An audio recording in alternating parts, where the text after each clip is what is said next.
Hello बच्चों, हम लोगों ने लास्ट क्लास में बात करी थी कि एपीसी यानी कि एवरेज प्रोपोर्शनली कंज्यूम क्या होता है। तो आज उसी वीडियो को कंटिन्यू करते हुए हम देखेंगे कि मार्जिनल प्रोपोर्शनलिटी टू कंज्यूम क्या होता है। तो देखते हैं, आइए चल देखते हैं कि इसके अंदर क्या होता है। तो मार्जिनल यानी कि प्रोपोर्शनलिटी टू कंज्यूम का मतलब क्या होता है, यानी कि ये भी क्या होता है, एक तरीके से रेशियो होता है। ठीक है, ये क्या दिखाता है, ये दिखाता है आप लोगों का चेंज। चेंज दिखाता है किस किस किस चीज के बीच में, change in consumption of expenditure और दिखाता है change in to income, change in income. APC का फॉर्मूला हम लोगों ने लास्ट क्लास में क्या पढ़ा था, सी ओब्लिक वाई, यानी कि डेल्टा मतलब कि सी सी फॉर कंजम्पशन आई। और आज इसी वीडियो के अंदर यानी कि एमपीसी का मतलब होता है आप लोग का, एमपीसी इक्वल टू होता है हमारा delta C oblique delta Y. Delta C मतलब चेंज, कंजम्पशन में चेंज। और आप लोग का डेल्टा सी कैसे निकलता है, यानी कि a C one minus C zero और Y one minus Y zero.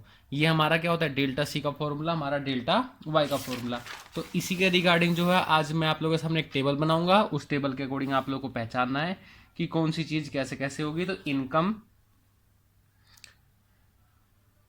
ये हमारा कंजम्पशन, और कंजम्पशन के बाद हमारा डेल्टा सी, डेल्टा वाई, और एक बनेगा हमारा एमपीसी। और एमपीसी का फॉर्मूला क्या होता है, delta C oblique delta Y.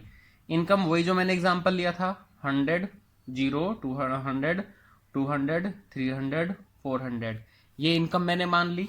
और ऐसे ही मैंने कंजम्पशन भी अपनी मान ली, 40, 120, 200, 280, 360, वही एग्जांपल माना जो हमने लास्ट क्लास में माना था। तो चेंज कैसे निकलता है भाई, पहले वाले में तो चेंज होगा ही नहीं क्योंकि एक ही लाइन है। दूसरे वाले में हम C1, ये हमारा C1 है, ये हमारा C0, यानी कि 120 में से अगर हम जो है 40 घटाएंगे तो कितना आएगा, 80। Same as it is next condition में 200 में से 120 घटाएंगे तो 80 आएगा, 280 में से 200 घटाएंगे तो भी 80 आएगा, और 360 में से 280 घटाएंगे, यानी कि C1 माइनस हमेशा आने वाले कंजम्पशन से प्रीवियस कंजम्पशन घटाना, तो हमारा डेल्टा सी निकल के आ जाएगा।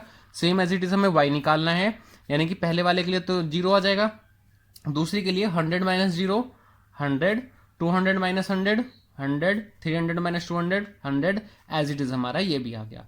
क्लियर है, अब डेल्टा सी भी पता लग गया और हमें डेल्टा वाई भी पता लग गया, और हमें सिर्फ और सिर्फ delta C oblique delta Y करना है। तो आंसर आएगा हमारा 0.80, 0.80, 0.80, और एज इट इज हमारा आंसर चलता रहेगा। क्लियर है बच्चों बात। अब इसी के आगे कुछ इसी के लिए इंपॉर्टेंट पॉइंट्स अबाउट एमपीसी। बच्चों ये सबसे ज्यादा इंपॉर्टेंट होता है और इस चीज पर फोकस बहुत ध्यान से करना। पहली लाइन लिखी हुई है कि वैल्यू ऑफ एमपीसी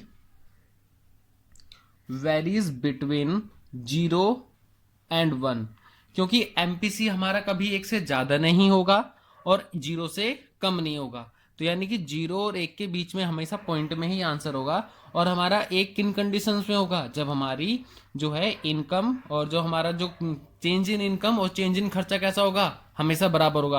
कि मेरी इनकम के 100 रुपए बढ़े और मेरे कंजम्पशन के भी 100 रुपए बढ़ गए, तो दोनों में क्या होगा, सेम निकल के आएगा। तो आंसर उस कंडीशन में एक निकल कर आएगा।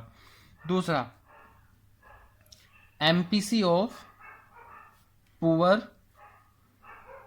Is more than rich. MPC का मतलब क्या होता है, चेंज इन खर्चा, चेंज इन इनकम। अगर किसी गरीब व्यक्ति की इनकम में चेंज होता है तो वो अपने खर्चों को भी अधिक से अधिक करना चाहेगा, क्योंकि उनके जो वांट्स हैं वो कैसी है, अनलिमिटेड है। जबकि जो ओल्ड यानी कि रिच पर्सन हैं, अगर इनकी इनकम बढ़ती है तो वो अपनी इनकम का अधिक पोर्शन जो है वो खर्च नहीं करेगा। जैसे कि बच्चों बता रहा था मैं कि अगर कोई रिच पर्सन है तो रिच रिच पर्सन की ऑलरेडी जो खर्चे हैं वो पूरे हो रहे होंगे, तो अगर उनकी इनकम बढ़ती है तो उससे ज्यादा उनको इफेक्ट नहीं पड़ेगा। तो इसलिए कहते हैं कि एमपीसी जो है वो पुअर लोगों का ज्यादा होता है कंपैरिजन टू रिच।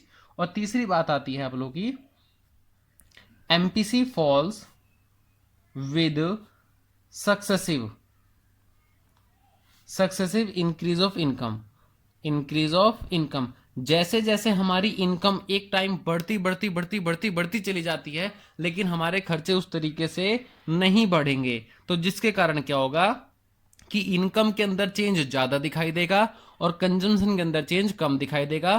तो जिसके लिए क्या होगा, हमारा एमपीसी ऑलवेज गिरेगा, क्योंकि इनकम को डिवाइड करते हैं ना इनकम से, और इसका अगर डिफरेंस ज्यादा होगा, इसका कम होगा, तो सिंपल सी बात है हमारा रेशियो कैसा होगा, गिरेगा।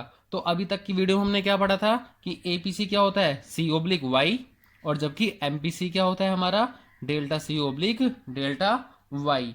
समझ में आ गई बच्चों बात। एक चीज को और ध्यान रखना, जो एपीसी होता है वो हम किसी पॉइंट ऑफ टाइम में मेजर करते हैं, किसमें, पॉइंट ऑफ टाइम में, जबकि जो एमपीसी होता है वो during a period of time होता है हमारा, यानी किसी चीज को मेजर करने के लिए। क्लियर है बच्चों बात। ओके, और फॉर्मूले मैंने आप लोगों को ऑलरेडी डिस्क्राइब करे हुए, प्लीज इस वीडियो को लाइक करना और शेयर करना।